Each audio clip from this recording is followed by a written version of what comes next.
ഒരു ഹൈവേയിലെ ടണലിലുണ്ടായ ചെറിയൊരു ആക്സിഡന്റ്. ഉള്ളിലെ പാറകളൊക്കെ ഇടിഞ്ഞുളിഞ്ഞു വീണു. അതൊരു ദുരന്തത്തിന്റെ സൂചനയാണെന്ന് അറിയിച്ചിട്ടും വേണ്ടപ്പെട്ടവരത് ചെവി കൊണ്ടില്ല. അധികം വൈകാതെ തന്നെ 8ന്റെ പണിയും കിട്ടി. രാജ്യത്തെ തകർത്തു കളഞ്ഞ ഒരു ഭൂമി കുലുക്കം.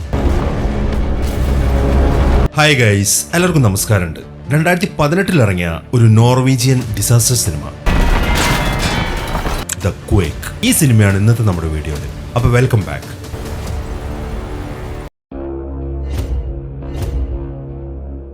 അപ്പൊ ഈ കഥ തുടങ്ങുന്നതിന് മുമ്പ് ഞാനൊരു കാര്യം പറയാം. നമ്മൾ ഇതിനു മുമ്പ് ചെയ്ത ദ വേവ് എന്ന് പറഞ്ഞൊരു സിനിമയുണ്ട്. അതായത് ഒരു പുഴയിൽ നിന്ന് സുനാമി വരുന്നത്. അതിന്റെ 2ാം ഭാഗമാണ് കേട്ടോ ഈ സിനിമ. അതിന്റെ ലിങ്ക് ഞാൻ ഡിസ്ക്രിപ്ഷനിൽ കൊടുത്തേക്കാം. അപ്പൊ നമുക്ക് കഥയിലേക്ക് അടക്കാം. പുഴയിൽ നിന്ന് ആ സുനാമി വന്നതിന് ശേഷം ഇപ്പോൾ 1 വർഷം കഴിഞ്ഞു. 248 പേരാണ് അന്നത്തെ ആ അപകടത്തിൽ മരിച്ചത്. അപ്പൊ അതുമായി ബന്ധപ്പെട്ട ഒരു ഇന്റർവ്യൂ നടന്നുകൊണ്ടിരിക്കുകയാണ്. ആ ഇന്റർവ്യൂവിൽ പങ്കെടുക്കാൻ വേണ്ടി ഒരു സീനിയർ റിസർച്ച് സ്പെഷ്യലിസ്റ്റ് അവിടെ വന്നിരിക്കുന്നുണ്ട്. ഇയാളുടെ പേര് ജോഹന്നാസ് ലോബെർഗ്. ഇപ്പൊ ഇന്റർവ്യൂവർ ഈ നാച്ചുറൽ ഡിസാസ്റ്റേഴ്സിനെ കുറിച്ചിട്ട് ചില ക്വസ്റ്റ്യൻസ് ഒക്കെ അയാളുടെ അടുത്ത് ചോദിക്കുകയാണ്. അതായത് ഇപ്പൊ കഴിഞ്ഞ ആ സുനാമി ഉണ്ടല്ലോ, അതിനെ കുറിച്ചൊക്കെ അയാൾ പറയുന്നത് എന്താണെന്ന് വെച്ച് കഴിഞ്ഞാൽ, പ്രകൃതി ഉണ്ടാക്കുന്ന ഇതുപോലത്തെ നാശനഷ്ടങ്ങൾ നമ്മൾ തീരെ പ്രതീക്ഷിക്കാത്ത സമയത്തായിരിക്കും അത് നമ്മൾ അഫക്റ്റ് ചെയ്യുന്നത്. ഇതെപ്പോൾ സംഭവിക്കുമെന്നോ എങ്ങനെ സംഭവിക്കുമെന്നോ ഒരു ഭൂമി കുലുക്കം എപ്പോൾ ഉണ്ടാവുമെന്നോ എന്നൊന്നും ആർക്കും പ്രവചിക്കാൻ പറ്റത്തില്ല. ഒരു ചെറിയ കുലുക്കം മതി നമ്മൾ കഴിഞ്ഞ വർഷം കണ്ട അതുപോലത്തെ സുനാമി ഉണ്ടാവാൻ. ഇങ്ങനെയൊക്കെ ആണെങ്കിലും നമുക്ക് എപ്പോഴും ഇതിനെക്കുറിച്ച് പേടിച്ച് ജീവിക്കാനൊന്നും പറ്റത്തില്ല. നേരിടുക തന്നെ, അതല്ലാതെ നമ്മുടെ മുമ്പിൽ മറ്റൊരു വഴിയുമില്ല. കാരണം നമ്മൾ മനുഷ്യരെ സംബന്ധിച്ച് എല്ലാ കാലവും ഇതുപോലത്തെ പ്രശ്നങ്ങളുടെ നടുവിൽ തന്നെയാണ് നമ്മൾ ജീവിക്കുന്നത്. ഈ സമയം ഇന്റർവ്യൂ അവിടെ നടക്കുമ്പം കുറച്ചപ്പുറത്തായിട്ട് നമ്മുടെ നായകനും അയാളുടെ ഭാര്യ അവിടെ ഉണ്ട്. നായകന്റെ പേര് നിങ്ങൾ മറന്നുപോയിട്ടില്ലല്ലോ, ക്രിസ്റ്റ്യൻ. അയാളുടെ ഭാര്യയുടെ പേര് ഇതുൻ. ഈ ക്രിസ്റ്റ്യൻ എന്ന് പറയുന്നത് ഒരു ജിയോളജിസ്റ്റ് ആണ്. അന്ന് ആ പ്രശ്നം ഉണ്ടായപ്പോൾ ഇയാളാണല്ലോ കാര്യങ്ങൾ ചെയ്തത്. അതുകൊണ്ട് തന്നെ ജനങ്ങളുടെ മുമ്പിൽ അയാളിപ്പോൾ ഒരു ഹീറോ ആണ്. ഇതൊക്കെ കൊണ്ട് തന്നെ അയാളുടെ ഭാര്യയ്ക്ക് അയാൾ എപ്പോഴും ഒരു അഭിമാനവുമാണ്. അങ്ങനെ ആ ഇന്റർവ്യൂ നടക്കുന്നതിനിടയിൽ ക്രിസ്റ്റ്യനെ ഇപ്പം അങ്ങോട്ട് ഇൻവൈറ്റ് ചെയ്യാണ്. അയാൾ അവിടെ ചെന്ന് ഇരിക്കുമ്പം അവിടെ കൂടിയിരിക്കുന്ന എല്ലാ ആൾക്കാരും കൈയടിക്കുന്നുണ്ട്. ഇവിടെയാണ് ഈ സിനിമയുടെ പേരെഴുതി കാണിക്കുന്നത്, ദ ക്വേക്ക്. അങ്ങനെ ഈ സംഭവങ്ങൾ കഴിഞ്ഞ് ഇപ്പൊ 3 വർഷമായി. വളരെ മോശം കാര്യങ്ങളാണ് ക്രിസ്റ്റ്യന്റെ ജീവിതത്തിൽ സംഭവിച്ചത്. അയാൾക്ക് ഏറ്റവും പ്രിയപ്പെട്ട ഭാര്യ അയാളെ വിട്ടു പോയിരിക്കുന്നു. അവരിപ്പോ സെപ്പറേറ്റ് ആണ്. സെപ്പറേറ്റ് ആവാനുള്ള കാരണം ഇയാൾക്ക് എപ്പോഴും ഇയാളുടെ ജോലിയെക്കുറിച്ച് മാത്രമേ ചിന്തയുള്ളൂ. ഭാര്യയുടെയും മക്കളുടെയും കാര്യമൊന്നും നോക്കാൻ അയാൾക്ക് സമയമില്ല. ഇത് കണ്ട് സൈ കെട്ടാണ് അയാളുടെ ഭാര്യ അയാളെ പിരിഞ്ഞത്. 2 മക്കളാണല്ലോ ഇയാൾക്കുള്ളത്. ചെറിയ പെൺകുട്ടിയുടെ പേര് ജൂലിയ, മൂത്തവന്റെ പേര് സോൺഡ്രെ. അവർ 2 പേരും ഇപ്പൊ അമ്മയുടെ കൂടെയാണ്. എങ്കിലും അച്ഛനെ കാണാൻ വേണ്ടി ഇടയ്ക്ക് അവർ വരും. ഇപ്പൊ ജൂലിയ അച്ഛനെ കാണാൻ വന്നിരിക്കുകയാണ്. അങ്ങനെ ജൂലിയെ വിളിച്ചോണ്ട് അയാൾ നേരെ വീട്ടിലേക്ക് പോയി. എന്നിട്ട് അവൾക്ക് കഴിക്കാൻ വേണ്ടി ഭക്ഷണമൊക്കെ കൊടുത്തു. അയാൾ നല്ല വിഷമത്തിലാണ്. അത് കണ്ടപ്പോൾ തന്നെ മകൾക്ക് കാര്യം മനസ്സിലായി. അമ്മയെ പിരിഞ്ഞിരിക്കുന്നതിന് അയാൾക്ക് നല്ല വിഷമമുണ്ട്. അങ്ങനെ മക്കളുമായിട്ട് സംസാരിച്ചുകൊണ്ടിരിക്കുന്നതിന്റെ ഇടയിലാണ് അയാൾക്കൊരു കോള് വരുന്നത്. അത് പുള്ളിയുടെ ജോലിയുമായി ബന്ധപ്പെട്ട കോളാണ്. അപ്പൊ മകള് മുന്നിലിരിക്കുന്നതുകൊണ്ട് അയാൾ ആ കോൾ അറ്റൻഡ് ചെയ്തില്ല. പുള്ളി ഫോൺ എടുത്തിട്ട് അയാളുടെ വൽപ്പിലേക്ക് വെച്ചു. അങ്ങനെ സമയം രാത്രി. ജൂലി ഇപ്പൊ അയാളുടെ റൂമിലേക്ക് ചെന്ന് നോക്കുമ്പോൾ ആ റൂമിന്റെ ചുമരിലായിട്ട് നിറയെ ഫോട്ടോസ് ഒട്ടിച്ചു വെച്ചിരിക്കുകയാണ്. ഈ ഫോട്ടോസിലുള്ള എല്ലാവരും ആ സുനാമി വന്നപ്പോൾ മരിച്ച ആൾക്കാരാണ്. അവളിപ്പോൾ അതിലേക്ക് നോക്കി നിൽക്കുമ്പോൾ ക്രിസ്റ്റ്യൻ അങ്ങോട്ട് വന്നു. അവൾ അയാളോട് ചോദിക്കുകയും ചെയ്തു, നിങ്ങൾ എന്തിനാണ് ഈ ഫോട്ടോസ് ഒക്കെ ഒട്ടിച്ചു വെച്ചിരിക്കുന്നതെന്ന്. സംഭവം എന്താണെന്ന് വെച്ച് കഴിഞ്ഞാൽ ഇവരെല്ലാവരും മരിക്കാൻ കാരണം താനാണ് എന്നൊരു ചിന്ത അയാൾക്കുണ്ട്. അയാളുടെ ആ ഒരു വിഷമത്തെക്കുറിച്ചൊന്നും ഇവളെ പറഞ്ഞ് മനസ്സിലാക്കാൻ പറ്റത്തില്ല എന്ന കാര്യം അയാൾക്ക് നന്നായിട്ട് അറിയാം. അതുകൊണ്ട് തന്നെ നീ ഇതൊന്നും നോക്കി നിൽക്കണ്ടെന്നും പറഞ്ഞിട്ട് അയാൾ അവളെ അവിടുന്ന് വിളിച്ചുകൊണ്ട് പോയി. അങ്ങനെ പിറ്റേ ദിവസമായി. ക്രിസ്റ്റ്യൻ രാവിലെ ഉറക്കം എഴുന്നേറ്റ് നോക്കുമ്പോൾ മകൾ അയാൾക്ക് വേണ്ടി ബ്രേക്ക്ഫാസ്റ്റ് ഒക്കെ ഉണ്ടാക്കി വെച്ചിട്ടുണ്ട്. അത് കാണുമ്പോൾ പുള്ളിക്ക് ഭയങ്കര സന്തോഷമായി. അപ്പൊ റെസ്പോൺസിബിലിറ്റി ഒക്കെ ഇത്ര ചെറുപ്പത്തിൽ തന്നെ അവളെ ഏറ്റെടുക്കാൻ തുടങ്ങി എന്ന കാര്യമൊക്കെ മനസ്സിലായി. അതിൽ ഈ സമയത്താണ് അവളെ വിഷമിപ്പിക്കുന്ന ഒരു കാര്യം അയാൾ അവളോട് പറയുന്നത്. ഇവള് വ്യാഴാഴ്ച വരെ നിൽക്കാൻ വേണ്ടിയിട്ടാണ് വന്നത്, ഒരു 4-5 ദിവസം. പക്ഷെ പുള്ളി ഇപ്പൊ പറയുന്നത്, നിനക്കറിയാലോ മോളെ, ഞാനിപ്പോ വിസിറ്റേഴ്സിനെ ഹാൻഡിൽ ചെയ്യാനുള്ള ഒരു മാനസികാവസ്ഥയിലല്ല. അതുകൊണ്ട് എന്റെ കൂടെ നീ നിന്ന് കഴിഞ്ഞാൽ അതിന്റെ ബുദ്ധിമുട്ട് നിനക്ക് തന്നെയാണ്. അതുകൊണ്ട് നീ തിരിച്ചു പോകാൻ നോക്ക്. പുള്ളി മനസ്സില്ലാ മനസ്സോടെയാണ് ആ കാര്യം പറഞ്ഞത്. അവൾക്കത് വിഷമമായി. എങ്കിലും അവളുടെ അച്ഛന്റെ അവസ്ഥ മനസ്സിലാക്കിയതുകൊണ്ട് അവൾ അതിന് സമ്മതിച്ചു. അങ്ങനെ വേഗം തന്നെ ക്രിസ്റ്റ്യൻ അവളെയും കൊണ്ട് ഇറങ്ങി. ഈ ക്രിസ്റ്റ്യൻ ഇപ്പോഴും ജീവിക്കുന്നത് അയാളുടെ പഴയ സ്ഥലത്ത് തന്നെയാണ്, അതായത് ആ സുനാമി അടിച്ച സ്ഥലത്ത്. എന്നാൽ ജൂലിയും അമ്മയും അവളുടെ ചേട്ടനും ജീവിക്കുന്നത് സിറ്റിയിലാണ്. ഇവിടുന്ന് ഒരു ബോട്ടിലാണ് സിറ്റിയിലേക്ക് പോകേണ്ടത്. അങ്ങനെ അവളെ ബോട്ടിലാക്കിയതിനു ശേഷം അയാൾ തിരിച്ച് അയാളുടെ വണ്ടിയിലേക്ക് കയറി. അതിൽ ഈ സമയത്താണ് അയാൾ വണ്ടിയിൽ ഒരു കാര്യം കാണുന്നത്. അത് അവളുടെ ഒരു ജാക്കറ്റ് ആയിരുന്നു. അതെടുത്തോണ്ട് അവളുടെ അടുത്തേക്ക് തിരിച്ചു ചെന്നപ്പോഴേക്കും ബോട്ട് അവിടെ നിന്ന് എടുത്തു കഴിഞ്ഞു. അതുകൊണ്ട് തന്നെ പിന്നെ ഒരു ദിവസം അത് കൊടുക്കാം എന്ന് അയാൾ തീരുമാനിക്കുകയും ചെയ്തു. ചുളുവിൽ അവളുടെ അമ്മയൊന്ന് കാണുകയും ചെയ്യാം. ഇനി കാണിക്കുന്നത് ഒരു വലിയ ടണലാണ്. ഈ ടണലിന്റെ പേര് ഓസ്ലോ ഫോർഡ്. ഓസ്ലോ എന്ന സിറ്റിയിൽ നിന്നും 29 കിലോമീറ്റർ ദൂരെയായിട്ടാണ് ഈ ടണൽ സ്ഥിതി ചെയ്യുന്നത്. ഈ ഓസ്ലോ എന്ന സിറ്റിയിലാണ് ക്രിസ്റ്റ്യന്റെ ഭാര്യയും മക്കളും ജീവിക്കുന്നത്. അവിടേക്ക് ഇപ്പോൾ ഒരു കാറ് വന്നു നിന്നു. ആ കാറിൽ നിന്ന് പുറത്തിറങ്ങുന്നത് മറ്റൊരു ജിയോളജിസ്റ്റ് ആണ്. ഇയാളുടെ പേര് കൊണാർഡ് ലിൻബോം. പുള്ളി അവിടെ ചില പരിശോധനകൾ നടത്താൻ വേണ്ടി വന്നതാണ്. തലേ ദിവസം ക്രിസ്റ്റ്യൻ അയാളുടെ മകളുമായിട്ട് സംസാരിച്ചുകൊണ്ടിരുന്നപ്പോൾ അയാൾക്കൊരു കോൾ വന്നിട്ടില്ലായിരുന്നു. അയാൾ അറ്റൻഡ് ചെയ്യാതെ വിട്ടത് അത് ഈ കൊണാഡിന്റെ കോളായിരുന്നു. അങ്ങനെ കൊണാഡ് ഇപ്പോൾ അയാളുടെ ടൂൾസ് ഒക്കെ എടുത്ത് ആ ടണലിന്റെ സർവീസ് റൂമിന്റെ ഉള്ളിലേക്ക് കയറി. അവിടെ ഒരു ഇടുങ്ങിയ സ്ഥലമുണ്ട്. അതിന്റെ ഇടയിൽ കൂടിയാണ് അയാൾ നടക്കുന്നത്. അയാളുടെ മുന്നിലായിട്ട് ഒരു കോണിയും ചാരി വെച്ചിട്ടുണ്ട്. എന്നാൽ പെട്ടെന്നാണ് അവിടെ മൊത്തത്തിൽ കുലുങ്ങുന്നത്. അത് കാണുമ്പോൾ അയാൾക്ക് ടെൻഷനായി. അങ്ങനെ കുറച്ച് സമയം കഴിഞ്ഞു. ക്രിസ്റ്റ്യൻ ഇപ്പം അയാളുടെ റൂമിൽ കിടക്കായിരുന്നു. പിന്നീട് എന്തോ ഉറക്കം വരാത്ത കാരണം അയാൾ എഴുന്നേറ്റു. അതിനുശേഷം വന്നിട്ട് അയാൾ TV ഓണാക്കി. ഈ സമയത്താണ് TV-യിൽ ഒരു ന്യൂസ് കാണിക്കുന്നത്. ആ ന്യൂസിൽ പറയുന്നത് നമ്മൾ നേരത്തെ കണ്ട ആ ടണലുണ്ടല്ലോ, ഓസ്ലോ ടണൽ, അതിനകത്തൊരു അപകടം ഉണ്ടായി. 2 പേര് മരിച്ചു. അതുകൊണ്ട് ആ ടണൽ ക്ലോസ് ചെയ്തിരിക്കുകയാണ്. ഇനി എപ്പോൾ അത് ഓപ്പൺ ചെയ്യും എന്ന കാര്യം അറിയത്തില്ല. മൊത്തം സിറ്റിയിൽ 32 ടണലുകളുണ്ട്. അതിൽ ഏറ്റവും കുത്തനെയുള്ള ടണൽ ഈ ഓസ്ലോ ആണ്. അതിനെക്കുറിച്ച് നിറയെ കംപ്ലൈന്റുകളും വന്നിട്ടുണ്ട്. ഇങ്ങനെയുള്ള കാര്യങ്ങളൊക്കെയാണ് ന്യൂസിൽ ആദ്യം പറയുന്നത്. അതിനുശേഷം അവിടെ മരണപ്പെട്ട 2 ആൾക്കാരുടെ ഡീറ്റെയിൽസും കൂടെ ആ ന്യൂസിൽ പറഞ്ഞു. അതിലൊന്നൊരു പെൺകുട്ടിയാണ്. അവളുടെ പേര് ഇങ്ക. രണ്ടാമത്തേത് നമ്മൾ നേരത്തെ കണ്ട ജിയോളജിസ്റ്റായ കൊണാഡ്. ആ ടണലിന്റെ അകത്ത് ഇപ്പോഴും കൺസ്ട്രക്ഷൻ നടക്കുന്നുണ്ടായിരുന്നു. പക്ഷേ ഈ കൊണാഡ് അതിൽ ഇൻവോൾവ് അല്ല. പിന്നെ എങ്ങനെ അയാൾ അതിനകത്തേക്ക് ചെന്ന് പെട്ടു എന്ന കാര്യം ആർക്കും അറിയത്തില്ല എന്നൊക്കെയാണ് ന്യൂസിൽ പറയുന്നത്. ഈ കൊണാഡിന്റെ പേര് കേൾക്കുമ്പോൾ ക്രിസ്റ്റ്യൻ ഞെട്ടിപ്പോയി. മാത്രമല്ല ഇപ്പോഴാണ് നേരത്തെ അയാൾ വിളിച്ചിട്ടുണ്ടായിരുന്നു എന്ന കാര്യം ക്രിസ്റ്റ്യൻ ഓർക്കുന്നത്. അതുകൊണ്ട് ക്രിസ്റ്റ്യൻ വേഗം ചെന്ന് അയാൾ നേരത്തെ മാറ്റിവെച്ച അയാളുടെ ഫോൺ ആ വലിപ്പിൽ നിന്ന് എടുത്തു. എന്നിട്ട് അയാൾ ആ ഫോണിലേക്ക് നോക്കുമ്പോൾ ക്രിസ്റ്റ്യൻ എന്തൊക്കെയോ ഡൗട്ടും വരാൻ തുടങ്ങി. ഈ സമയം TV-യിൽ ന്യൂസ് കാണിച്ചുകൊണ്ടിരിക്കുകയാണ്. പോലീസുകാരൊക്കെ ഇപ്പൊ ടണലിന് ചുറ്റും കൂടിയിട്ടുണ്ട്. അവരാരെയും ആ ടണലിന്റെ അകത്തേക്ക് കയറ്റിവിടുന്നില്ല. കാരണം ഇപ്പോഴും ആ ടണലിന്റെ അകത്ത് പാറകൾ ഇടിഞ്ഞൊളിഞ്ഞു വീണുകൊണ്ടിരിക്കുകയാണ്. അതിൽപ്പെട്ടാണ് നേരത്തെ ആ 2 ആൾക്കാരും മരിച്ചത്. അങ്ങനെ അതെല്ലാം നോക്കിക്കൊണ്ട് നിൽക്കുമ്പോഴാണ് ക്രിസ്റ്റ്യൻ മറ്റൊരു കാര്യം ഓർക്കുന്നത്. ഈ കൊണാഡ് ഇയാൾക്കൊരു പാഴ്സൽ അയച്ചിട്ടുണ്ടായിരുന്നു, ഒരു പാക്കറ്റ്. പുള്ളി അതെടുത്ത് നോക്കി. അതിനകത്തുണ്ടായിരുന്ന കുറെ പേപ്പേഴ്സ് ആണ്. ആദ്യം അതിൽ ഒരു ലെറ്റർ ഉണ്ടായിരുന്നു. അതിൽ കൊണാഡ് പറഞ്ഞിരിക്കുന്നത് ഈ പാക്കറ്റ് നിന്റെ കയ്യിൽ കിട്ടിക്കഴിഞ്ഞാൽ ഉടനെ തന്നെ എന്നെ വിളിക്കണം എന്നാണ്. ആ ലെറ്ററിന് ശേഷം ആ പാക്കറ്റിനകത്തുണ്ടായിരുന്നത് ആ ടണലുമായി ബന്ധപ്പെട്ട കുറെ ഡീറ്റെയിൽസ് ആണ്. ആ ടണലിന്റെ സേഫ്റ്റിയുമായി ബന്ധപ്പെട്ട കാര്യങ്ങൾ. ഈ ടണൽ ഒരു ഭൂമികുലുക്കത്തിന് കാരണമാവും എന്നൊക്കെ അതിൽ പറയുന്നുണ്ട്. വിശദമായിട്ട് തന്നെ ക്രിസ്റ്റ്യൻ അതൊക്കെ പരിശോധിച്ചു. അങ്ങനെ അതെല്ലാം പരിശോധിച്ച് കഴിഞ്ഞ അവസാനം ഉണ്ടായിരുന്നത് ഈ കൊണാഡ് തന്നെ മുമ്പ് പത്രത്തിൽ എഴുതിയ ഒരു റിപ്പോർട്ടാണ്. അതിലയാൾ പറഞ്ഞിരിക്കുന്നത് 100 വർഷമായി ഈ ഓസ്ലോ സിറ്റിയിൽ ഒരു ഭൂമികുലുക്കം ഉണ്ടായിട്ട്, എങ്കിലും ഇനി അത് ഉണ്ടാവത്തില്ല എന്ന് ആർക്കും പറയാൻ പറ്റത്തില്ല എന്ന്. ഇതെല്ലാം കാണുമ്പോൾ ക്രിസ്റ്റ്യന്റെ മനസ്സിലേക്ക് വല്ലാതെ പേടി വരാൻ തുടങ്ങി. അതുകൊണ്ട് നാളെ തന്നെ ഓസ്ലോ സിറ്റിയിലേക്ക് പോകാം എന്നാണ് അയാൾ തീരുമാനിച്ചിരിക്കുന്നത്, ഇതിന്റെ ബാക്കി കാര്യങ്ങളൊക്കെ അന്വേഷിക്കാൻ വേണ്ടി. അങ്ങനെ പിറ്റേ ദിവസം രാവിലെ തന്നെ ക്രിസ്റ്റ്യൻ ഓസ്ലോ സിറ്റിയിലേക്ക് എത്തി. ഇവിടെ റാഡിസൺ ബ്ലൂ എന്നൊരു ഹോട്ടലുണ്ട്. അവിടെയാണ് ഇയാളുടെ ഭാര്യ വർക്ക് ചെയ്യുന്നത്. ഇപ്പൊ ക്രിസ്റ്റ്യൻ നേരെ പോകുന്നത് ആ മരിച്ചുപോയ കൊണാഡിന്റെ സൂപ്പർവൈസറെ കാണാൻ വേണ്ടിയിട്ടാണ്. ഈ സൂപ്പർവൈസറാണ് നമ്മൾ ഈ സിനിമയുടെ തുടക്കത്തിൽ ഒരു ഇന്റർവ്യൂ കണ്ടിട്ടില്ലായിരുന്നു, അതിൽ പങ്കെടുത്ത ആ ജോഹന്നാസ്. അങ്ങനെ അയാൾ വർക്ക് ചെയ്യുന്ന സ്ഥലത്തേക്ക് എത്തി അവിടുത്തെ കാര്യങ്ങളൊക്കെ നോക്കിക്കൊണ്ട് നിൽക്കുമ്പോഴാണ് സൂപ്പർവൈസറായ ജോഹന്നാസ് അങ്ങോട്ട് വരുന്നത്. ഈ ജോഹന്നാസിന് നേരത്തെ തന്നെ ഈ ക്രിസ്റ്റ്യനെ അറിയാം. അങ്ങനെ ജോഹന്നാസ് ഇപ്പൊ ക്രിസ്റ്റ്യനെയും കൂട്ടി അയാളുടെ ഓഫീസിലേക്ക് ചെന്നു. ഈ സമയമാകുമ്പോഴേക്കും ക്രിസ്റ്റ്യൻ അയാളുടെ സംശയത്തെക്കുറിച്ചൊക്കെ ജോഹന്നാസിന്റെ അടുത്ത് പറഞ്ഞു. അതെല്ലാം കേൾക്കുമ്പോൾ ജോഹന്നാസ് പറയുന്നത് നിങ്ങൾ വിചാരിക്കുന്ന പോലെ അങ്ങനെ ഇവിടെ ഭൂമികൾക്കൊന്നും ഉണ്ടായിട്ടില്ല എന്നാണ്. അത് ക്ലിയർ ആക്കാൻ വേണ്ടി ചില ഡീറ്റെയിൽസും കൂടെ ജോഹന്നാസ് അവന് കാണിച്ചു കൊടുത്തു. മാത്രമല്ല അയാൾ കൊണാഡിനെ കുറിച്ചൊരു കാര്യം കൂടെ പറയുന്നുണ്ട്. ഈ കൊണാഡ് നല്ലൊരു മനുഷ്യനായിരുന്നു, നല്ല വിവരവുമുണ്ട്. പക്ഷെ പുള്ളിയുടെ ചില വിചിത്രമായിട്ടുള്ള തിയറികൾ, അതിന് തെളിവൊന്നും ഇല്ലാത്തതുകൊണ്ട് ഞങ്ങൾക്ക് ആർക്കും അത് അംഗീകരിക്കാൻ പറ്റിയിട്ടില്ല. നിങ്ങൾ ഈ സ്ക്രീൻ കണ്ടില്ലേ, ഇതിൽ ഈ മഞ്ഞ ഡോട്ടുകൾ അടയാളപ്പെടുത്തിയിരിക്കുന്നതാണ് കഴിഞ്ഞ വർഷം ഉണ്ടായെന്ന് പറയുന്ന കുലുക്കങ്ങൾ. പക്ഷെ ഇതെല്ലാം ഉണ്ടായിരിക്കുന്നത് നമ്മൾ എന്തെങ്കിലും കൺസ്ട്രക്ഷൻ നടത്തുമ്പോൾ ഡ്രില്ല് ചെയ്യുന്നതുകൊണ്ടാണ്. അത് സാധാരണയായിട്ട് സംഭവിക്കുന്നതാണ്. അവിടെ ചുവന്ന ഡോട്ടുകൾ ഉണ്ടെങ്കിൽ മാത്രമാണ് കൺഫേം ആയിട്ടുള്ള ഭൂമി കുലുക്കം. അങ്ങനെയൊന്നും ഉണ്ടായിട്ടില്ല. അതുകൊണ്ട് തന്നെ നമ്മുടെ സിറ്റി ഇപ്പോഴും സേഫ് ആണ് എന്നാണ് ജോഹന്നാസ് പറയുന്നത്. പക്ഷെ അയാൾ അങ്ങനെ പറഞ്ഞെങ്കിലും ക്രിസ്റ്റ്യന്റെ സംശയം അങ്ങോട്ട് വിട്ട് മാറുന്നില്ല. എങ്കിലും ഇനി പുള്ളിയോട് സംസാരിച്ചുകൊണ്ട് നിന്നൊരു കാര്യമില്ല എന്ന കാര്യം ക്രിസ്റ്റ്യൻ അറിയാം. അതുകൊണ്ട് തന്നെ അയാൾ അവിടെ നിന്ന് ഇറങ്ങി. അങ്ങനെ നേരെ റൂമിലേക്ക് ചെന്നതിന് ശേഷം അയാൾ വൃത്തിയായിട്ടൊന്ന് ഷേവ് ചെയ്തു. എന്നിട്ട് അയാൾ പോകുന്നത് ആ കൊണാഡിന്റെ വീട്ടിലേക്കാണ്. അവിടെ അയാളുടെ മോളാണ് ഉണ്ടായിരുന്നത്. ഇവളുടെ പേര് മാരിറ്റ്. ക്രിസ്റ്റ്യൻ ഇപ്പോൾ വന്ന കാര്യം പറഞ്ഞു. ഞാൻ കൊണാഡിന്റെ കൂടെ വർക്ക് ചെയ്തിരുന്നാണ്. പുള്ളി ഈടെയായിട്ട് റിസർച്ച് ചെയ്ത ചില കാര്യങ്ങളുണ്ടല്ലോ, അതെനിക്കൊന്ന് കാണാൻ പറ്റുമോ എന്നാണ് ക്രിസ്റ്റ്യന്റെ ചോദ്യം. അദ്ദേഹം മാരിറ്റ് പറയുന്നത് അപ്പുറത്താണ് പുള്ളിയുടെ റൂം, അതിനകത്ത് എല്ലാം ഉണ്ട്, നിങ്ങൾ അവിടെ പോയി ചെക്ക് ചെയ്തോളൂ. അങ്ങനെ മാരിറ്റ് പറഞ്ഞതനുസരിച്ച് ക്രിസ്റ്റ്യൻ ഇപ്പോൾ കൊണാഡിന്റെ റൂമിലേക്ക് ചെന്നു. ആ റൂമിനകത്ത് നിറയെ അയാളുടെ റിസർച്ചുമായി ബന്ധപ്പെട്ട കാര്യങ്ങളാണ്. അവിടെ നിലത്തായിട്ട് ഇങ്ങനെ നിരത്തി വെച്ചിരിക്കുന്ന കുറെ കല്ലുകൾ കണ്ടില്ലേ, ഇതെല്ലാം കൊണാഡ് പല സ്ഥലങ്ങളിൽ നിന്ന് ശേഖരിച്ച സാമ്പിൾസ് ആണ്. അതൊക്കെ നോക്കുന്നതിനിടയിൽ അവിടെ ചുമരിലായിട്ട് ഒട്ടിച്ചു വെച്ചിരിക്കുന്ന 4 മാപ്പുകൾ അയാൾ കണ്ടു. അത് 2014 മുതൽ 2017 വരെ അവിടെ നടന്ന ഭൂമികുലുക്കങ്ങളെ സംബന്ധിച്ചിട്ടുള്ളതാണ്. അതിലെല്ലാ മാപ്പിലും കൂടുതലും മഞ്ഞ ഡോട്ടുകളാണ് കാണിച്ചിരിക്കുന്നത്. അത് കാണുമ്പോൾ ക്രിസ്റ്റ്യൻ എന്തൊക്കെയോ ഡൗട്ട് തോന്നി. അയാൾ ഉടനെ തന്നെ ആ ജോഹന്നാസിനെ വിളിക്കുകയാണ്. നിങ്ങളല്ലേ നേരത്തെ എന്നോട് പറഞ്ഞത് ഈ മാപ്പിൽ കാണിച്ചിരിക്കുന്ന മഞ്ഞ ഡോട്ടുകൾ കൺസ്ട്രക്ഷൻ കാരണം ഉണ്ടാവുന്ന കുലുക്കങ്ങളാണെന്ന്? അതെങ്ങനെയാണ് നിങ്ങൾ തിരിച്ചറിയുന്നത്? അത് തിരിച്ചറിയുന്നത് എങ്ങനെയാണെന്ന് വെച്ച് കഴിഞ്ഞാൽ അവിടെയുള്ള വർക്കേഴ്സ് ഉണ്ടല്ലോ, അവർ തന്നെയാണ് നമ്മളെ കാര്യങ്ങളൊക്കെ റിപ്പോർട്ട് ചെയ്യുന്നത്. ജോഹന്നാസ് അങ്ങനെ പറഞ്ഞു കഴിയുമ്പോൾ എന്നാൽ പിന്നെ നിങ്ങൾ ആ ഓസ്ലോ ടണലിലെ കോൺട്രാക്ടർ വിളിക്കുക. അന്ന് കൊണാഡ് മരിച്ച ദിവസം അവിടെ പണിയൊന്നും നടന്നിട്ടില്ലെങ്കിൽ പിന്നെ എങ്ങനെയാണ് അവിടെ ഒരു കുലുക്കം സംഭവിച്ചത്? ആ കാര്യം നിങ്ങൾ അയാളെ വിളിച്ചു നോക്കി എന്നാണ് ക്രിസ്റ്റ്യൻ പറയുന്നത്. അങ്ങനെ സമയം രാത്രി. ക്രിസ്റ്റ്യൻ ഇപ്പൊ നേരെ പോകുന്നത് അയാളുടെ ഭാര്യ താമസിക്കുന്ന സ്ഥലത്തേക്കാണ്. അയാളിപ്പോൾ ഫ്ളാറ്റിലേക്ക് കയറുമ്പോൾ അയാളുടെ മകനായ സോണ്ട്രെ വെളിയിലേക്ക് വന്നു. അവന്റെ കൂടെ അവന്റെ ഗേൾ ഫ്രണ്ടായ മിയ ഉണ്ട്. അച്ഛനെ കാണുമ്പോൾ അവന് ഭയങ്കര സന്തോഷമായി. അവൻ ചെന്നിട്ട് അയാളെ കെട്ടിപ്പിടിച്ചു. എന്നിട്ട് അവന്റെ ഗേൾ ഫ്രണ്ടിനെ അയാൾക്ക് പരിചയപ്പെടുത്തി കൊടുക്കുകയാണ്. അങ്ങനെ കുറച്ച് സമയം സംസാരിച്ചതിന് ശേഷം ഞങ്ങൾ ഒരു സിനിമയ്ക്ക് പോകാമെന്നും പറഞ്ഞിട്ട് അവരവിടെ നിന്ന് ഇറങ്ങി.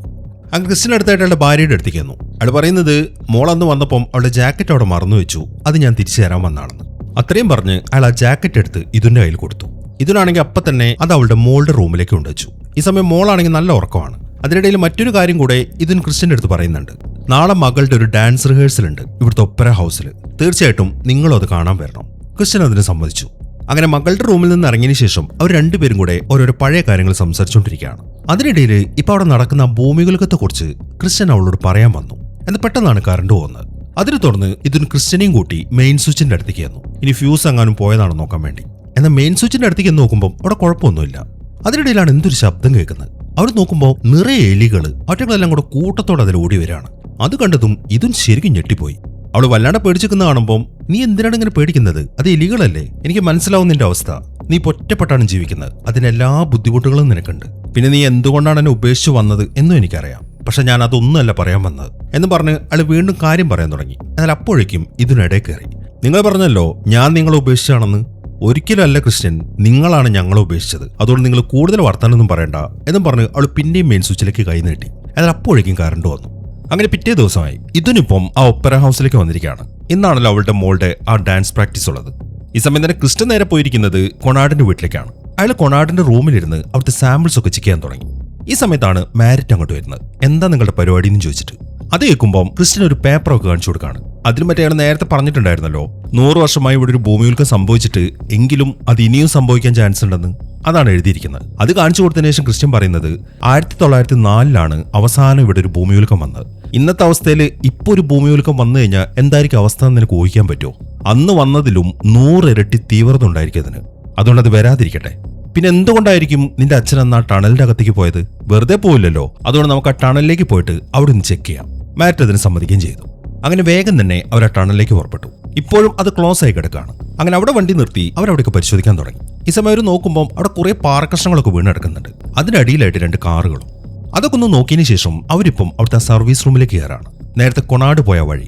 അവിടെ ഇപ്പോഴും ആ കോണി ചാരി നിർത്തിയിട്ടുണ്ട്. അപ്പൊ ഇവിടെയായിരുന്നു അയാൾ പരിശോധിച്ചുകൊണ്ടിരുന്നത് എന്ന കാര്യം അവർക്ക് മനസ്സിലായി. അങ്ങനെ ക്രിസ്ത്യൻ ആ കോണി വഴി മുകളിലേക്ക് കയറി. മുകളിലെത്തി നോക്കുമ്പോൾ അവിടുത്തെ പാറയിലായിട്ട് ഒരു ഡ്രില്ലർ ഇങ്ങനെ കുത്തി നിർത്തിയിട്ടുണ്ട്. അപ്പൊ കൊണാട് അവിടെ ഡ്രില്ല് ചെയ്തുകൊണ്ടിരിക്കുകയായിരുന്നു എന്ന കാര്യം ക്രിസ്ത്യന് മനസ്സിലായി. അങ്ങനെ ക്രിസ്ത്യൻ വേഗം തന്നെ ആ ഡ്രില്ലർ ഇങ്ങോട്ട് ഊരിയെടുത്തു. അതിന്റെ തറ്റത്തായിട്ട് നീളത്തിലുള്ള ആ പാറയുടെ ഒരു സാമ്പിളും ഉണ്ട്. ക്രിസ്ത്യൻ ഉടനെ തന്നെ അത് ഊരിയെടുക്കുകയാണ്. ഇതേസമയം ഇതിനാണെങ്കിൽ ആ ഒപ്പര ഹൗസിന്റെ അകത്തിരിക്കുകയാണ്. അവിടെ റിഹേഴ്സലൊക്കെ തുടങ്ങി. അത് കാണാൻ വേണ്ടി വേറെയും കുറെ ആൾക്കാരും വന്നിട്ടുണ്ട്. ഇതിനാണെങ്കിൽ വല്ലാത്തൊരു ദേഷ്യത്തിലാണ്. കാരണം ഇതുവരെയായിട്ട് ക്രിസ്ത്യൻ വന്നിട്ടില്ല. അതുകൊണ്ട് തന്നെ അയാളെ വിളിക്കാൻ വേണ്ടി അവൾ വെളിയിലേക്ക് ഇറങ്ങി. എന്നാൽ അവൾ ഫോൺ ചെയ്യുമ്പോൾ ക്രിസ്ത്യൻ മാരിറ്റിന്റെ കൂടെ ആ ഒപ്പര ഹൗസിലേക്ക് വന്നുകൊണ്ടിരിക്കുകയാണ്. അയാൾ ആ കാര്യം അവളോട് പറഞ്ഞു. എന്നാൽ അത് സംസാരിക്കുന്നതിന്റെ ഇടയിൽ ക്രിസ്ത്യന്റെ കയ്യിൽ ആ കല്ലിന്റെ സാമ്പിൾ ഉണ്ട്. അയാൾ ജസ്റ്റ് അതിനൊന്നും തൊട്ടതേ ഉള്ളൂ. അപ്പൊ തന്നെ അത് പൊട്ടിപ്പോയി. അതുകൊണ്ട് തന്നെ ഇതും സംസാരിക്കുന്നത് ശ്രദ്ധിക്കാതെ അയാൾ അത് തന്നെ നോക്കിയിരിക്കുകയാണ്. എന്നാൽ പെട്ടെന്നാണ് ഇതും നിൽക്കുന്ന സ്ഥലത്ത് കറണ്ട് മൊത്തം പോകുന്നത്. അവിടെ മാത്രമല്ല സിറ്റിയിലെ മുഴുവൻ കറണ്ട് അടിച്ചുപോയി. അത് കാണുമ്പോൾ ഇതിന് ഡൗട്ടായി. ഈ സമയത്താണ് ആ ഒപ്പേറ ഹൗസിന്റെ ഗ്ലാസ്സിൽ ഇങ്ങനെ ക്രാക്സ് വീഴുന്നത്. അത് കണ്ടതും അവൾ വേഗം തന്നെ അകത്തേക്ക് ഓടി. അകത്തേക്ക് ഓടി ചെല്ലുമ്പോൾ ആൾക്കാരൊക്കെ പേടിച്ചോടാണ്. കാരണം ആ ഒപ്പേറ ഹൗസിന്റെ റൂഫിൽ നിന്നും ഗ്ലാസുകളൊക്കെ ഇങ്ങനെ തകർന്നു കൊണ്ടുകൊണ്ടിരിക്കുകയാണ്. ഇതെല്ലാം കാണുമ്പോൾ മോളുടെ കാര്യം ഓർത്ത് ഇതിന് ഭയങ്കര ടെൻഷനായി. അതുകൊണ്ട് തന്നെ അവൾ വേഗം തന്നെ മകളെ അന്വേഷിച്ച് ആ സ്റ്റേജിലേക്ക് ഓടി. ഈ സമയം കാറിലിരുന്ന് ക്രിസ്ത്യൻ ആണെങ്കിൽ അവളോട് ആ ഫോണിൽ സംസാരിക്കുന്നുണ്ട്. ഫോൺ ഇതുവരെയായിട്ട് കട്ടായിട്ടില്ല. എന്നാൽ ക്രിസ്ത്യൻ എത്ര വിളിച്ചിട്ടും ഇതും തിരിച്ചൊന്നും സംസാരിക്കുന്നില്ല. കൂടാതെ അവിടെ നടക്കുന്ന ബഹളങ്ങളൊക്കെ ക്രിസ്ത്യൻ കേൾക്കുന്നുണ്ട്. ഈ സമയത്താണ് മാരിറ്റാക്ക് ആ കാര്യം കാണിച്ചു കൊടുക്കുന്നത്. സിറ്റിയിലെ കറണ്ട് മൊത്തം അടിച്ചു പോയിരിക്കുകയാണ്. ഇതും കൂടെ കാണുമ്പോൾ ക്രിസ്ത്യന് ശരിക്കും ടെൻഷനായി. അതുകൊണ്ട് അവർ വേഗം ഒപ്പര ഹൗസിലേക്ക് വിട്ടു. ഈ സമയം ഇതിനാണെങ്കിൽ ആ സ്റ്റേജിലേക്ക് എത്തി. അവിടെയുള്ള ആൾക്കാരും പേടിച്ച് പുറത്തേക്ക് ഓടിക്കൊണ്ടിരിക്കുകയാണ്. അങ്ങനെ അവിടെ സെർച്ച് ചെയ്യുമ്പോൾ അവൾ ജൂലിയെ കണ്ടു. അവൾ പേടിച്ചൊരു ടേബിളിന്റെ അടിയിലിരിക്കുകയാണ്. അവൾക്ക് കുഴപ്പമൊന്നും പറ്റിയിട്ടില്ല. അതുകൊണ്ട് തന്നെ ഇതിന് ശരിക്കും സമാധാനമായി. അങ്ങനെ കുറച്ച് സമയത്തിന് ശേഷം ക്രിസ്ത്യൻ ഇപ്പോൾ ഒപ്പര ഹൗസിലേക്ക് എത്തി. അയാൾ നോക്കുമ്പോൾ അവിടുത്തെ ആൾക്കാരൊക്കെ പേടിച്ച് പുറത്തേക്ക് വരുന്നതാണ് കാണുന്നത്. എന്നാൽ അവിടെ എവിടെയും ഇതിനെ കാണുന്നില്ല. അതുകൊണ്ട് വളരെ ടെൻഷനായിട്ട് അവിടെ നിൽക്കുമ്പോഴാണ് ഇതിനയാളുടെ ഫോണിലേക്ക് വിളിക്കുന്നത്. ഞാനും മോളും വീട്ടിലേക്ക് പോന്നു, നിങ്ങൾ ഇങ്ങോട്ട് പോരെ എന്നാണ് അവൾ പറയുന്നത്. ഓക്കെ എന്നാൽ ഞാൻ വേഗം വരാമെന്നും പറഞ്ഞിട്ട് ക്രിസ്ത്യൻ ഫോൺ കട്ട് ചെയ്തു. ഈ സമയത്താണ് അയാൾ ആ ജോഹന്നാസിനെ കാണുന്നത്. അയാളിപ്പം അവിടെ നടന്ന കാര്യങ്ങൾ ചെക്ക് ചെയ്യാൻ വന്നിരിക്കുകയാണ്. ക്രിസ്ത്യൻ വേഗം അയാളുടെ അടുത്തേക്ക് വന്നു. എന്നിട്ട് ക്രിസ്ത്യൻ അയാളോട് ചോദിക്കുന്നത് ഇതൊരു ഭൂമികുലുക്കമാണോ എന്നാണ്. അതേക്കുമ്പം അതെ ഇതൊരു ഭൂമികുലുക്കമാണ്, പക്ഷെ ഇത് ചെറുതാണ്, ഞങ്ങൾ എന്താണെന്ന് പോയി പരിശോധിക്കട്ടെ, അതോട് ഇപ്പൊ ബുദ്ധിമുട്ടിക്കില്ലെന്നും പറഞ്ഞിട്ട് ജോഹന്നാസ് അകത്തേക്ക് നടന്നു. അയാൾ വളരെ സില്ലി ആയിട്ടാണ് അത് എടുത്തിരിക്കുന്നത് എന്ന കാര്യം ക്രിസ്ത്യന് മനസ്സിലായി. പക്ഷെ അയാൾ വിട്ടുകൊടുക്കാൻ തയ്യാറല്ലായിരുന്നു. അതുകൊണ്ട് അയാൾ വേഗം തന്നെ കാറിലേക്ക് ചെന്ന് ആ കല്ലിന്റെ സാമ്പിൾ എടുത്തു. എന്നിട്ട് പിന്നെയും ജോഹന്നാസിന്റെ അടുത്തേക്ക് പോയി. ഈ സമയം ജോഹന്നാസും കൂട്ടരും ആ ഒപ്പേര ഹൗസിന്റെ അണ്ടർഗ്രൗണ്ടിൽ നിൽക്കുകയാണ്. അവിടുത്തെ ഒരു തൂണില് ക്രാക്സ് വീണിട്ട് അവരത് പരിശോധിക്കുമ്പോഴാണ് ക്രിസ്ത്യൻ അങ്ങോട്ട് വരുന്നത്. അങ്ങനെ അവിടേക്ക് എത്തിയതിനു ശേഷം ക്രിസ്ത്യൻ ജോഹന്നാസിനെ വിളിച്ച് ആ പാറയുടെ സാമ്പിൾ നിലത്തൊരൊറ്റ എറിവ് കൊടുക്കുകയാണ്. അത് കഷ്ണങ്ങളായിട്ട് ചിതറിപ്പോയി. പക്ഷെ ജോഹന്നാസിന് കാര്യമൊന്നും മനസ്സിലായില്ല. ഈ സമയം ക്രിസ്ത്യൻ പറയുന്നത്, നിങ്ങൾ ഈ കഷ്ണങ്ങൾ കണ്ടില്ലേ, ഇത് ഓസ്ലോ ടണലിന്റെ അകത്തുള്ള സാമ്പിളാണ്. ഇതിന് ഇത്ര ബലമേ ഉള്ളൂ. ഇതെടുക്കാൻ വേണ്ടിയിട്ടാണ് കൊണാട് അങ്ങോട്ട് പോയത്. പക്ഷെ അയാൾക്ക് അതിന് സാധിച്ചില്ല. ക്രിസ്ത്യൻ അത്രയും പറഞ്ഞു കഴിയുമ്പം അതിനെന്താ ക്രിസ്ത്യൻ, ഇത് വെറും ഒരു സാമ്പിളാണ്, ഇതൊന്നും പ്രൂവ് ചെയ്യുന്നില്ല. ആ ടണലിന്റെ അകത്തെ പാറകള് തീരെ ബലക്കുറവാണ്, അത്രമാത്രം. അല്ലാതെ ഇത് കാരണം ഒരു ഭൂമികൾക്ക് ഉണ്ടാവുന്നല്ല. മറ്റു ടണലുകളിലൊക്കെ നടന്നതുപോലെ ഇതും വെറും ഒരു ആക്സിഡന്റ് മാത്രമാണ്. അല്ല ജോഹന്നാസ്, എനിക്ക് ഉറപ്പുണ്ട് നിങ്ങൾ കാണിച്ചു തന്ന ആ മഞ്ഞ ഡോട്ടുകളുണ്ടല്ലോ, അതെല്ലാം ഒരു സൂചനയാണ്. വലുതെന്തോ വരാനുണ്ട്, ക്രിസ്ത്യൻ തറപ്പിച്ചു പറഞ്ഞു. പക്ഷെ ജോഹന്നാസ് അതൊന്നും ഉൾക്കൊള്ളുന്നില്ല. അയാളിപ്പോ അവിടുത്തെ തൂണിലേക്ക് ചൂണ്ടിക്കാണിച്ചു. എന്റെ ആള് പറയുന്നത്, നീ ഇത് കണ്ടില്ലേ ഈ തൂണിന്റെ അവസ്ഥ, അപ്പൊ ഇതും ഒരു ഭൂമികുലുക്കത്തിന് സൂചനയാണോ? ഒരിക്കലും അല്ല ക്രിസ്ത്യൻ, ഇത് കൺസ്ട്രക്ഷനിലുണ്ടായ ഒരു പാളിച്ചയാണ്. ഇപ്പൊ ഉണ്ടായ ഈ ഭൂമികുലുക്കം അത് ഈ ഒപ്പേര ഹൗസിന്റെ അകത്ത് മാത്രമാണ്. അത്രയും മോശമായിട്ടാണ് ഇത് പണിതിരിക്കുന്നത്. അല്ലാന്നുണ്ടെങ്കിൽ നമുക്ക് ഇങ്ങനെ ഇവിടെ നിൽക്കാൻ പറ്റുമോ? അയാൾ അത്രയും പറഞ്ഞു കഴിയുമ്പോൾ ഓക്കെ ജോഹന്നാസ്, മനസ്സിലായി. പക്ഷെ സിറ്റിയിൽ കറണ്ട് മൊത്തം പോയല്ലോ, അതിനെക്കുറിച്ച് നിങ്ങൾക്ക് എന്താണ് പറയാനുള്ളത്? ക്രിസ്ത്യൻ വീണ്ടും ചോദിച്ചു. കറണ്ട് പോകുന്നത് ഭൂമികൾക്കും കാരണമാണോ ക്രിസ്ത്യൻ? അതിന് വേറെന്തെങ്കിലും റീസൺ കാണും. പിന്നെ നീ ഒരു കാര്യം മനസ്സിലാക്കണം. ഒന്നാമത് നിന്റെ മനസ്സിൽ നല്ല പേടിയുണ്ട്. കാരണം കഴിഞ്ഞ വർഷം നീ നേരിട്ട ആ വലിയ ദുരന്തം. അതിന്റെ അർത്ഥം നീ പോകുന്നിടത്തെല്ലാം ദുരന്തം നിന്റെ പിന്നാലെ ഉണ്ടാവുന്നല്ല. അതുകൊണ്ട് നീ പോയിട്ട് സമാധാനത്തോടൊന്ന് കടന്ന് ഉറങ്ങ്, എനിക്കിവിടെ ജോലി ബാക്കിയുണ്ട് എന്നും പറഞ്ഞിട്ട് അയാൾ അപ്പുറത്തേക്ക് പോയി. ഇതൊക്കെ കണ്ട് വളരെ നിരാശയോടെയാണ് ക്രിസ്ത്യൻ അവിടെ നിന്ന് തിരിച്ചു പോകുന്നത്. എന്നാൽ ക്രിസ്ത്യൻ അവിടെ നിന്ന് പോയി കഴിഞ്ഞപ്പം ജോഹന്നാസിന് എന്തോ ഒരു സംശയം. ഇനി അയാൾ പറഞ്ഞതെങ്ങനെ സത്യമായിരിക്കോ? അങ്ങനെ ക്രിസ്ത്യൻ നേരെ ചെല്ലുന്നത് മാരിറ്റ് ഇരിക്കുന്ന കാറിന്റെ അടുത്തേക്കാണ്. അവൾ ഇപ്പോഴും അവിടെ തന്നെ ഉണ്ട്. പക്ഷെ അയാൾ അവളുടെ അടുത്ത് ഒന്നും പറയുന്നില്ല. അയാൾ കാറിന്റെ അകത്തുനിന്ന് അയാളുടെ ബാഗ് എടുത്തിട്ട് അവിടെ നടന്നു. അയാൾ ഒന്നും പറയാതെ വളരെ വിഷമത്തോടെ അവിടെ നിന്ന് പോകുന്ന കാണുമ്പോൾ മാരിറ്റ് അയാളുടെ പുറകെ ചെന്നു. എന്നിട്ട് കാര്യം ചോദിച്ചു, എന്താണ് പ്രശ്നം? അതേക്കുന്ന ക്രിസ്ത്യൻ പറയുന്നത്, ഒന്നുമില്ല, നീ ഇപ്പൊ തൽക്കാലം വീട്ടിലേക്ക് പോകാൻ നോക്ക് എന്നും പറഞ്ഞിട്ട് അയാൾ നടന്നു. ഇതെല്ലാം കാണുമ്പോൾ മാരിറ്റിനും എന്തൊക്കെ സംശയം തോന്നുന്നുണ്ട്. അങ്ങനെ ക്രിസ്ത്യൻ നേരെ പോകുന്നത് ഇതും താമസിക്കുന്ന സ്ഥലത്തേക്കാണ്. ഈ സമയം അവരുടെ മകളാണെങ്കിൽ അവിടെ കിടന്ന് ഉറങ്ങുന്നുണ്ട്. അവളൊന്ന് നോക്കിയതിനു ശേഷം ക്രിസ്ത്യൻ ഇപ്പൊ ഇതിന്റെ അടുത്തേക്ക് വന്നു. ഇതിലവിടെ ടി വി കണ്ടുകൊണ്ടിരിക്കുകയാണ്. ടിവിയിൽ പറയുന്നത് ആ ഒപ്പറ ഹൗസിലുണ്ടായ അപകടത്തെ കുറിച്ചാണ്. അവിടുത്തെ കൺസ്ട്രക്ഷൻ ഒന്നും ശരിയല്ല, അതുകൊണ്ടാണ് അവിടെ അങ്ങനെ ഒരു അപകടം നടന്നത് എന്നാണ് ടിവിയിൽ പറയുന്നത്. ഇപ്പൊ ക്രിസ്ത്യൻ അങ്ങോട്ട് വന്നു കാണുമ്പോൾ അവൾ ആ ടി വി ഓഫ് ചെയ്തു. നിങ്ങൾ എവിടെയായിരുന്നു? എന്തുകൊണ്ട് നിങ്ങൾ നമ്മുടെ മകളുടെ പരിപാടി കാണാൻ വന്നില്ല?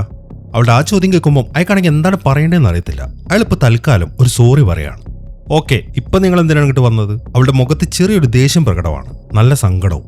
പറ, എന്തിനാ നിങ്ങൾ വന്നത്? എന്താ നിങ്ങൾക്ക് വേണ്ടത്? അതെനിക്ക് അറിയത്തില്ല ഇതുൺ. ഞാൻ എവിടെ ചെന്നാലും ഈ ദുരന്തങ്ങൾ എന്നെ പിന്തുടരുന്നു. അതാണ് ഇപ്പൊ എന്റെ പ്രശ്നം. നിങ്ങളിപ്പോഴും ഇത് തന്നെ ചിന്തിച്ചോണ്ട് നടക്കാണോ ക്രിസ്ത്യൻ? നിങ്ങൾ എത്രമാത്രം മിസ് ചെയ്യേണ്ടത് നിങ്ങൾക്ക് അറിയോ? അറ്റ്ലീസ്റ്റ് നിങ്ങൾക്ക് ഒരു അച്ഛനാകാനെങ്കിലും ഒന്ന് ശ്രമിച്ചൂടെ? നോക്കിതുൺ, എന്റെ ഒരു മാനസികാവസ്ഥ അത് നിനക്ക് പറഞ്ഞാൽ മനസ്സിലാവത്തില്ല. എന്താണ് ഞാൻ മനസ്സിലാക്കേണ്ടത് ക്രിസ്ത്യൻ? എന്താണ് എനിക്ക് മനസ്സിലാകാത്തത്? എന്താണ് നിങ്ങൾ പറഞ്ഞു വരുന്നത്? അന്ന് ആ സുനാമി വന്ന സമയത്ത് ഞാനും നിങ്ങളുടെ കൂടെ അവിടെ ഉണ്ടായിരുന്നല്ലേ?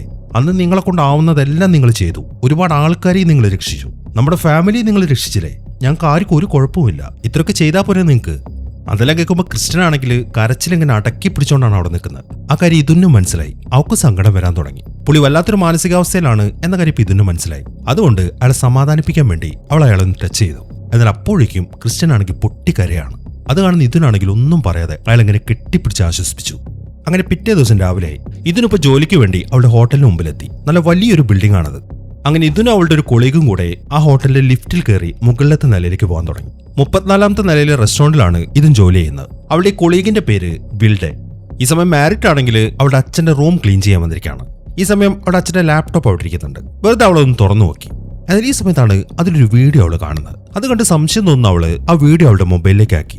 ഈ സമയം ക്രിസ്ത്യൻ ആണെങ്കിൽ ഉറക്കമൊക്കെ എഴുന്നേറ്റ് ബ്രേക്ക്ഫാസ്റ്റ് ഉണ്ടാക്കാൻ വേണ്ടി കിച്ചണിലേക്ക് വന്നിരിക്കുകയാണ്. അതിനിടയിലാണ് അവന്റെ മകനായ സോണ്ടർ അങ്ങോട്ട് വരുന്നത്. അച്ഛനിപ്പോ കിച്ചണിൽ നിൽക്കുന്നതാണപ്പം അപ്പൊ ഉടനെ ഒന്നും തിരിച്ചു പോകുന്നില്ലല്ലേ എന്നാണ് അവന്റെ ചോദ്യം. കളിയാക്കിക്കൊണ്ടാണ് അവൻ ചോദിച്ചത്. അതേക്കുമ്പം കുറച്ചു ദിവസം ഞാൻ ഇവിടെ കാണും എന്നാണ് മറുപടിയും പറഞ്ഞു. അതിനിടയിലാണ് ജൂലി അങ്ങോട്ട് വരുന്നത്. അച്ഛൻ അവിടെ നിൽക്കുന്നതാണപ്പം അവൾ സന്തോഷത്തോടെ ചെന്നിട്ട് അച്ഛനെ കെട്ടിപ്പിടിച്ചു. ഈ സമയം ഞാൻ ഇന്ന് കോളേജിലേക്ക് പോവാന്നും പറഞ്ഞിട്ട് സോണ്ടർ അവിടെ നിന്ന് പോയി.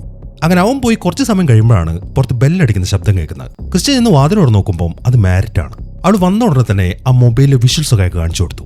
ആ വിഷ്വൽസിൽ കാണുന്നത് 4 കൂടുകളിൽ ഇട്ട് വെച്ചിരിക്കുന്ന എലികളെയാണ്. പെട്ടെന്ന് ആ എലികളൊക്കെ ഭ്രാന്ത് പിടിച്ച പോലെ ആ കൂട്ടിലൂടെ അങ്ങനെ ഓടി നടക്കാൻ തുടങ്ങി. ഒരു എലി ചത്തു വീഴുകയും ചെയ്തു. ഇതെന്താണ് സംഭവം എന്നാണ് അവൾ അയാളുടെ അടുത്ത് ചോദിക്കുന്നത്. അത് കണ്ടപ്പോൾ തന്നെ അയാൾക്ക് കാര്യം മനസ്സിലായി. അത് സംഭവം എന്താണെന്ന് വെച്ച് കഴിഞ്ഞാൽ ഈ മാരിറ്റിന്റെ അച്ഛൻ കൊണാട് ചില റിസർച്ച് ഒക്കെ നടത്തിയിട്ടുണ്ടായിരുന്നല്ലോ ഭൂമികുലുക്കവുമായി ബന്ധപ്പെട്ടത്. ആ റിസർച്ചിന് ഇയാൾ ഈ എലികളെ ഉപയോഗിച്ചിട്ടുണ്ടായിരുന്നു, എലികളിലുണ്ടാവുന്ന മാറ്റം അറിയാൻ വേണ്ടി. ആ മാറ്റമാണ് ആ വീഡിയോയിൽ കാണുന്നത്. ആ കാര്യം ക്രിസ്ത്യന് മനസ്സിലായി. ക്രിസ്ത്യൻ പറയുന്നത് ഇത് വിഷവാതകമാണ്. ഭൂമിക്കടിയിൽ നിന്നൊരു വിഷവാതകം വന്നു, അത് ശ്വസിച്ചിട്ടാണ് ആ എലി ചത്തത്. എന്നും പറഞ്ഞ് ഇതിനു മുമ്പ് ഇതുപോലെ ഉണ്ടായ ഒരു സംഭവത്തിന്റെ ചില ഫോട്ടോസൊക്കെ അയാൾക്ക് കാണിച്ചു കൊടുത്തു. അതിൽ കുറെ മൃഗങ്ങൾ ചത്തു കിടക്കുന്നതാണ്. ഇതിന്റെയൊക്കെ അർത്ഥം എന്താണെന്ന് അവൾ ചോദിക്കുമ്പോൾ അയാൾ വല്ലാത്തൊരു പേടിയോടെയാണ് ഇതിന് മറുപടി പറയുന്നത്. ഉടനെ തന്നെ ഒരു ഭൂമികുലുക്കം സംഭവിക്കാൻ പോകുന്നു. അത്രയും പറഞ്ഞതിന് ശേഷം ഇത് നമുക്ക് ബാക്കി എല്ലാവരെയും അറിയിക്കണം എന്നും പറഞ്ഞിട്ട് അയാൾ പെട്ടെന്ന് അവരെയും കൊണ്ട് വീടിന്റെ വെളിയിലേക്ക് ഇറങ്ങി. ഇതേ സമയം തന്നെ സോണ്ട്രയാണെങ്കിൽ അവന്റെ ക്ലാസ് റൂമിലിരിക്കുകയാണ്. അവന്റെ അടുത്തായിട്ട് തന്നെയാണ് അവന്റെ ഗേൾഫ്രണ്ടായ മേയ ഉള്ളത്. അപ്പൊ അവിടെ ക്ലാസ് നടന്നുകൊണ്ടിരിക്കുകയാണ്. അതിനിടയിലാണ് ക്രിസ്ത്യൻ അവന്റെ ഫോണിലേക്ക് വിളിക്കുന്നത്. ക്ലാസ് നടക്കുന്ന സമയമായതുകൊണ്ട് അവൻ കോൾ അറ്റൻഡ് ചെയ്യുന്നില്ല.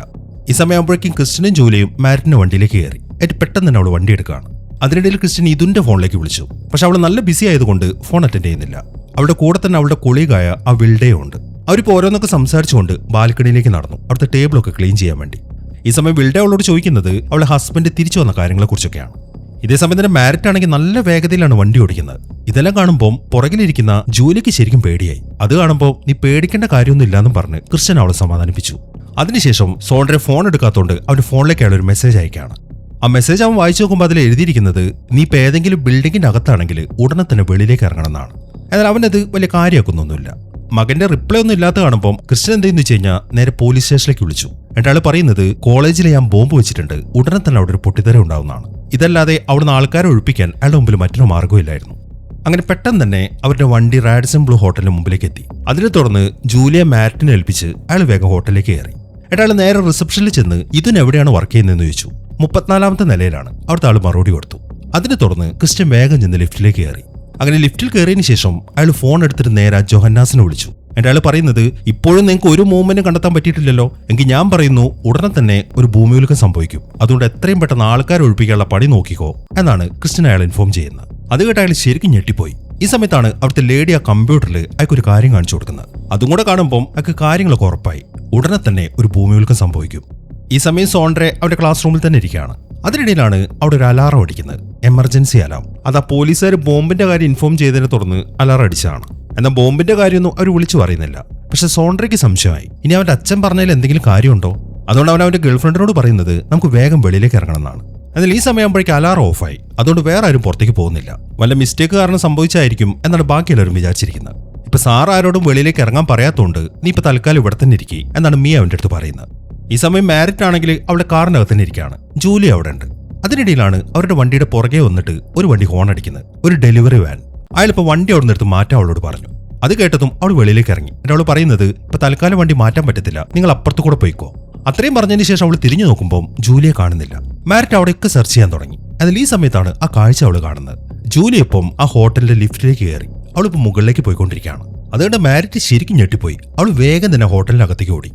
ഈ സമയം ജൂലി ആണെങ്കിൽ അവളുടെ അമ്മയെ അച്ഛനെ അന്വേഷിച്ച് 34ാമത്തെ നിലയിലേക്കാണ് പോകുന്നത്. ഇതേ സമയം തന്നെ ക്രിസ്ത്യൻ 34ാമത്തെ നിലയിലേക്ക് എത്തി. വളരെ വെപ്രാളം പിടിച്ച അയാൾ അങ്ങോട്ട് ഓടി വന്ന് കണ്ടപ്പം ഇതിനും അയാളുടെ അടുത്തേക്ക് വന്നു. അതിന് കാര്യം തിരക്കി. ഈ സമയം ക്രിസ്ത്യൻ പറയുന്നത് എത്രയും പെട്ടെന്ന് ഇവിടുത്തെ ആൾക്കാരോടൊക്കെ പുറത്തേക്ക് ഇറങ്ങാൻ പറ, ഉടനെ ഇവിടെ ഒരു ഭൂമികുലുക്കം നടക്കാൻ പോവാണെന്നാണ്. എന്നാൽ അവളത് കാര്യമാക്കുന്നില്ല. നിങ്ങൾ എന്തൊക്കെയാണ് ഈ പറയുന്നത്? ഭൂമികുലുക്കം നടക്കുന്നുണ്ടെങ്കിൽ ഇവിടെ എമർജൻസി അലാറം അടിക്കത്തില്ലേ? അങ്ങനെയൊന്നും സംഭവിച്ചിട്ടില്ലല്ലോ. അങ്ങനെയൊന്നും ഉണ്ടാവത്തില്ല, ഞാൻ പറയുന്നത് നീ ഒന്ന് കേക്ക് എന്നും പറഞ്ഞ് അയാൾ അവളെയും വലിച്ചുകൊണ്ട് ലിഫ്റ്റിലേക്ക് കടന്നു. അങ്ങനെ ഇതിനെ ലിഫ്റ്റിലേക്ക് കയറ്റിയതിനു ശേഷം ക്രിസ്ത്യൻ അവിടുത്തെ എമർജൻസി അലാറം ഓണാക്കുകയാണ്. അത് കാണുമ്പോൾ അവിടെ നിൽക്കുന്ന വിൽഡയ്ക്ക് ഡൗട്ടായി. അത് എമർജൻസി അലാറം ആയതുകൊണ്ട് തന്നെ വിൽഡ് അവിടെ നിൽക്കുന്ന എല്ലാവരോടും വെളിയിലേക്ക് ഇറങ്ങാൻ പറയാണ്. അങ്ങനെ ക്രിസ്ത്യൻ ആ ലിഫ്റ്റ് ക്ലോസ് ചെയ്യാൻ തുടങ്ങുമ്പോഴാണ് അവിടെ റെസ്റ്റോറന്റിൽ നിൽക്കുന്ന ജൂലി അയാളെ കാണുന്നത്. അയാൾ അവളെ വിളിക്കുമെങ്കിലും അപ്പോഴേക്ക് ലിഫ്റ്റ് അടഞ്ഞു. ഇപ്പൊ ലിഫ്റ്റിനകത്ത് ഇവർ രണ്ടുപേരും മാത്രമാണുള്ളത്. അങ്ങനെ ക്രിസ്ത്യൻ ഇപ്പം ആ ലിഫ്റ്റ് തുറക്കാനുള്ള ബട്ടൺ ഞെക്കി. അത് കാരണം ഇതും പറയുന്നത് നിങ്ങൾ എത്ര ഞെക്കിയിട്ടും കാര്യമില്ല, എമർജൻസി അലാറം അല്ലേ നിങ്ങൾ ഓണാക്കിയത്, അപ്പോൾ ഓട്ടോമാറ്റിക് ആയിട്ട് എല്ലാ ലിഫ്റ്റും താഴേക്ക് പോവേ ഉള്ളൂ എന്നാണ് അവള് പറയുന്നത്. ഈ സമയം തന്നെ ക്ലാസ് റൂമിൽ നിൽക്കുന്ന സോണ്ട്ര പ്രശ്നം ഉണ്ടാക്കാൻ തുടങ്ങി. നിങ്ങൾ എന്താണ് എമർജൻസി അലാറം കേട്ടിട്ട് ആരും വെളിയിലേക്ക് പോകാത്തത് എന്നൊക്കെയാണ് അവൻ ചോദിക്കുന്നത്. അതിലെ കേൾക്കുന്ന കുട്ടികളാണെങ്കിൽ സംശയത്തോടെ അവനെ തന്നെ നോക്കുകയാണ്. ഈ സമയം റെസ്റ്റോറന്റിൽ നിൽക്കുന്ന ജൂലിയ അവിടുത്തെ ബാൽക്കണിയിലേക്ക് നടന്നു. എന്നാൽ അവൾ അങ്ങോട്ട് പോയത് വേറെ ആരും കാണുന്നില്ല. അവരെല്ലാവരും താഴേക്ക് ഇറങ്ങുന്ന തിരക്കിലാണ്. അതിനിടയിൽ മാരിറ്റ് ആണെങ്കിൽ ലിഫ്റ്റ് വർക്ക് ചെയ്യാത്തതുകൊണ്ട് ഇപ്പൊ സ്റ്റെയർ കേസ് വഴി മുകളിലേക്ക് കയറിയവരാണ്. ഈ സമയം ക്രിസ്ത്യനും ഇതിനും ആ ലിഫ്റ്റിനകത്ത് തന്നെയാണ്. ക്രിസ്ത്യൻ ആണെങ്കിൽ നല്ല ടെൻഷൻ ഉണ്ട്. പെട്ടെന്നാണ് അവിടുത്തെ കറണ്ട് പോകുന്നത്. അത് കാണുന്ന ഇതിനും പേടിയായി. അവൾ അവളുടെ ഫോൺ എടുത്തു. എന്നാൽ അതിൽ സിഗ്നലൊന്നും കാണിക്കുന്നില്ല. ഇതേ സമയം തന്നെ വിൽഡേ ആണെങ്കിൽ ആ റെസ്റ്റോറന്റിൽ നിന്ന് എല്ലാവരെയും പറഞ്ഞു വിട്ടതിന് ശേഷം അവിടെ ഇനി വേറെ ആരെങ്കിലും ഉണ്ടോ എന്നൊക്കെ ചെക്ക് ചെയ്യാണ്. പക്ഷെ അവൾ ബാൽക്കണിയിലേക്ക് പോകുന്നില്ല. അതുകൊണ്ട് തന്നെ അവൾ ജൂലിയെ കാണുന്നുമില്ല. അതിനിടയിലാണ് അവിടുത്തെ കറണ്ടും പോകുന്നത്. ഈ സമയം തന്നെ ജോഹന്നാസിന്റെ ഓഫീസിലുള്ള എല്ലാ ആൾക്കാരും ഒഴിപ്പിച്ചു. അതിനെ തുടർന്ന് അയാളും പുറത്തേക്ക് പോയി. ഈ സമയം അവിടുത്തെ കമ്പ്യൂട്ടറിലായിട്ട് ആ ഡോട്ടുകളാണ് കാണിച്ചുകൊണ്ടിരിക്കുന്നത്. മഞ്ഞ ഡോട്ടുകളും ചുവന്ന ഡോട്ടുകളും. അതിന്റെ എണ്ണം ഇങ്ങനെ കൂടിക്കൊണ്ടിരിക്കുകയാണ്. അടുത്ത സെക്കൻഡിൽ ആ കമ്പ്യൂട്ടർ എല്ലാം ഓഫായി പോവുകയും ചെയ്തു. ഈ സമയം തന്നെ സിറ്റിയിലെ അവസ്ഥയാണെങ്കിൽ അതിലെ കുറെ ആൾക്കാരൊക്കെ നടന്നു പോകുന്നുണ്ട്. വരാൻ പോകുന്ന ദുരന്തത്തെക്കുറിച്ച് അവർക്കൊരു സൂചന പോലും കിട്ടിയിട്ടില്ല. ഈ സമയം ക്രിസ്ത്യനും ഇതിനും ആ ലിഫ്റ്റിന്റെ അകത്ത് തന്നെയാണ്. അയാളുടെ കൈയൊക്കെ വല്ലാണ്ട് വിറയ്ക്കുന്നുണ്ട്, പേടി കാരണം. അതിനിടയിലാണ് ആ ലിഫ്റ്റിലൊരു കുലുക്കം. അത് കണ്ടതും ക്രിസ്ത്യൻ ഇപ്പൊ ഇതിന്റെ കയ്യിൽ പിടിച്ചു. ഈ സമയം തന്നെ ക്ലാസ് റൂമിൽ നിൽക്കുന്ന സോണ്ടറിയും ആ കാര്യം ശ്രദ്ധിച്ചു. അവിടെ ഇങ്ങനെ കുലുങ്ങാണ്. അവിടെ ടേബിളിൽ വെച്ചിരിക്കുന്ന കീ ഒക്കെ ഇങ്ങനെ നീങ്ങാൻ തുടങ്ങി. റെസ്റ്റോറന്റിലെ അവസ്ഥ അത് തന്നെയാണ്. അവിടെ മൊത്തം ഇങ്ങനെ കുലുങ്ങുന്ന കാണുമ്പോൾ വിൽഡയും വല്ലാണ്ട് പേടിച്ചാണ് അവിടെ നിൽക്കുന്നത്. ഈ സമയമാകുമ്പോഴേക്കും മാരിറ്റ് ഇപ്പം അവിടെ ബാൽക്കണിയിൽ നിൽക്കുന്ന ജൂലിയുടെ അടുത്തേക്ക് എത്തി. അപ്പോഴാണ് അവൾ ആ ഞെട്ടിക്കുന്ന കാഴ്ച കാണുന്നത്. ഇനി കാണിക്കുന്നത് ആ ഭൂമികുലുക്കമാണ്. അവിടുത്തെ നിലം മൊത്തത്തിൽ ഇങ്ങനെ ഉയരുകയാണ്. അതിനെ തുടർന്ന് അവിടെ ഉണ്ടായിരുന്ന മരങ്ങളൊക്കെ താഴേക്ക് വീണു.